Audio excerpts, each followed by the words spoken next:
what's up? Moro. Can I talk to you? What's up? Moro, Rukurbo. No fare.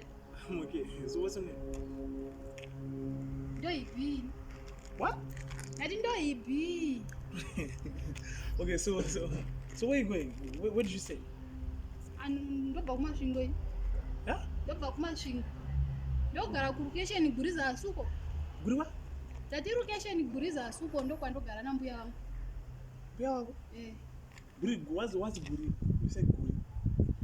Nei uwo go mtu ashonere. Ndo ziva kapati kuti gwiri gogo wako man. Tati ndinogara koko na mbuya wangu. Oh. So where you going? Ukuthi kuno? Don't rush shangu yongenda siya isonyo. What are we shangu? Wo shangu ndo buzi? Kota zongu. Zoi shangu. Kota zongu dibuzi. Ai, waze shangu. Okay. So do you mind I take you out one of the days? Out ina passport. Yeah? And send that passport. My passport has to do like it. I mean like take you out. Go out.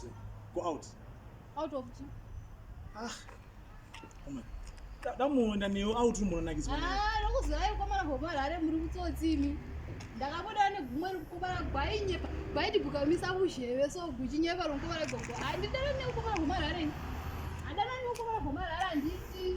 So do you want to Ndana kubara Masvingo. Bode ukoma Harare muri kutsotsi hoga mine mchinyepa mchitaura nema. Chibaye. Dokutaura rudzwa kuti ko. Ango aiwa muri vatotsa kubara Harare ndakuzai.